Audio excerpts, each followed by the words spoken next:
शुक्रवारची देवीची कहाणी. एक आटपाट नगर होतं. तिथे एक गरीब ब्राह्मण राहत होता. त्याची पत्नी शेजारणीकडे गेली. आपल्या गरिबीबद्दल सांगितलं. तेव्हा शेजारणीनं तिला शुक्रवारचं व्रत सांगितलं. श्रावणातील शुक्रवारपासून हे व्रत धर. दिवसभर उपास करावा. संध्याकाळी सवाष्णीला बोलवावं. तिचे पाय धुवावेत. हळदी कुंकू देऊन ओटी भरावी. दूध साखर प्यायला द्यावी. भाजलेल्या हरभऱ्याची खिरापत द्यावी. नंतर आपण जेवावं. याप्रमाणे वर्षभर करून व्रताचं उद्यापन करावं. याप्रमाणे ब्राह्मण स्त्री शुक्रवारचं व्रत करू लागली. त्याच गावात तिचा भाऊ राहत होता. एके दिवशी त्याने गावाला सहस्रभोजन घातलं, पण बहिणीला बोलावलं नाही. त्याला वाटलं बहिणीला बोलावलं तर गरीब म्हणून सारे हसतील.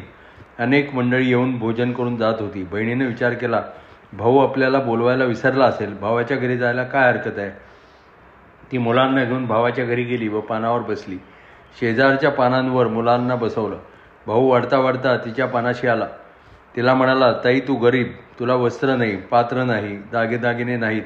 तुझ्याकडे पाहून सगळे हसतात. मी तुला बोलावलं नाही. आज तू आलीस, आता उद्या येऊ नकोस. हे ऐकून ती हिरमुसली होऊन जेवली.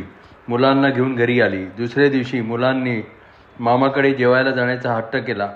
तिनं विचार केला, कसाही असला तरी आपला भाऊच आहे. बोलला म्हणून काय झालं. ती मुलांना घेऊन जेवायला गेली. तेव्हा पहिल्या दिवशीप्रमाणेच तो तिला बोलला. तिसऱ्या दिवशी जेवायला गेली. भावाने तिला हात धरून घालवून दिलं. ती खूप दुःखी कष्टी झाली.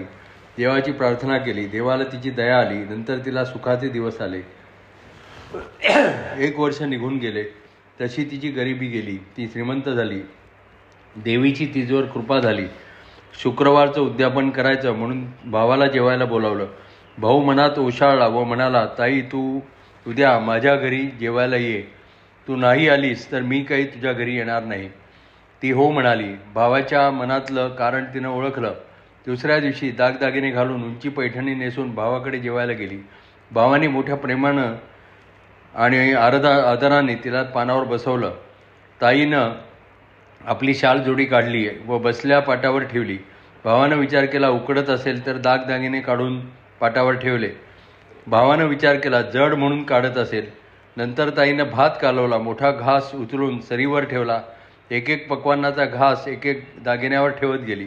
आता मात्र भावानं विचारलं, ताई हे काय करते आहेस. ती म्हणाली, दादा मी करते हेच बरोबर आहे. जिला तू जेवायला बोलवलंस तिला मी भरवते आहे. भावानं तिला पुन्हा जेवावयास सांगितलं. तेव्हा ती म्हणाली, हे माझं जेवण नाही, हे या लक्ष्मीचं जेवण आहे.